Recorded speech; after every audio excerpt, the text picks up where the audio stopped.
যিখিনি ক'লো তাৰ ওপৰত আমি আচলতে এখন ব্ৰচিয়ৰ ছপা কৰি উলিয়াইছোঁ। ইয়াৰ উপৰি আজি প্ৰেছ বিজ্ঞপ্তি এটা আছে, ইয়াত সমস্ত কথা ইয়াত লিখা আছে। আমি এতিয়া আজিৰ এই অনুষ্ঠানত এই ব্ৰচিয়ৰখন ফৰ্মেলি উলিয়াই দিম আপোনালোকৰ মাজত। মই দীপেন বৰুৱা আৰু অমৰৰঞ্জন পাঠক দুয়োজনে আমাৰ সাংস্কৃতিক উপদেষ্টা, লগত আমাৰ জোনা বাইদেউ আছে, জোনা বাইদেউ আমাৰ উপদেষ্টা, সকলোকে মিলি পেলাই আজিৰ ব্ৰচিয়ৰখন ৰিলিজ কৰিব কাৰণে আৰু ইয়াত আজি সংবাদ মেলত আপোনালোকক শ্ৰদ্ধা সহকাৰে আমন্ত্ৰণ জনাই আনি আমি আজি কি কৰিবলৈ গৈ আছে দিৱস মই সেই কথাখিনি অৱগত কৰিব লৈছোঁ। ইতিমধ্যে সভাপতি ডাঙৰীয়াই সকলো কথা ক'লে।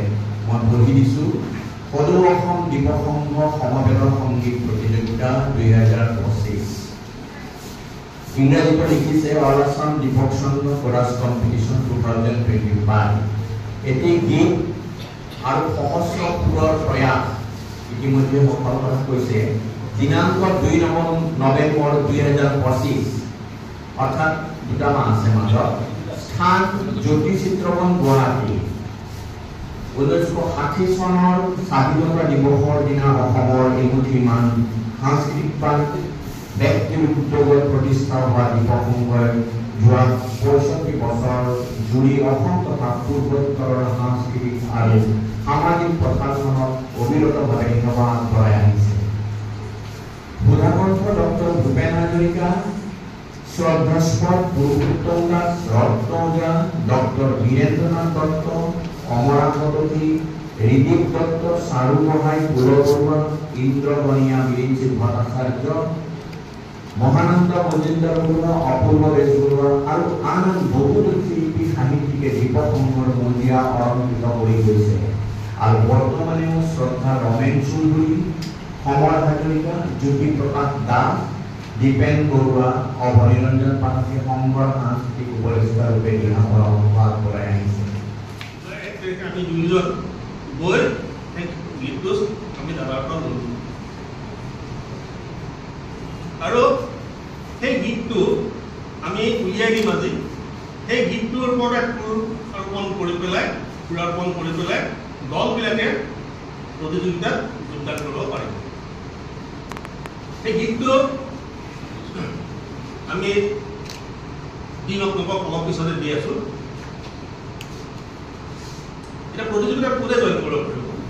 প্ৰতিযোগিতাত জইন কৰিব পাৰিব 15 বছৰৰ ওপৰৰ যিকোনো এটা দলে। দলটোৰ সংখ্যা 10ৰ পৰা 12জন হ'ব পাৰে। 10জন বা 12জনৰ এটা গোটে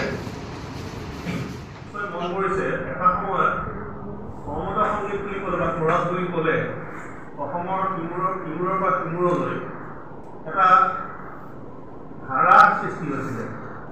বিভিন্ন গীতিকাৰৰ বিভিন্ন গীত সমবেত সংগীত হিচাপে পৰিৱেশন কৰা হৈছিল।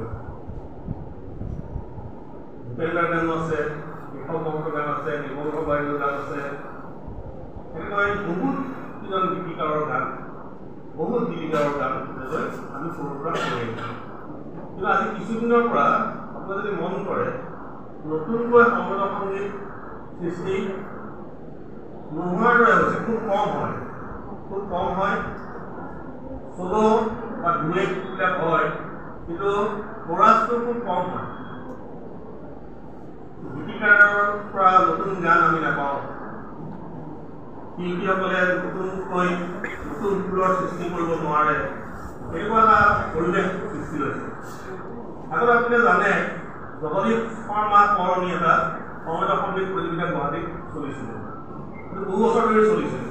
কিন্তু আজি কিছু বছৰ ধৰি সেই প্ৰতিযোগিতাটো নোহোৱা হ'ল। এই গোটেই কথাখিনি আমি দাদা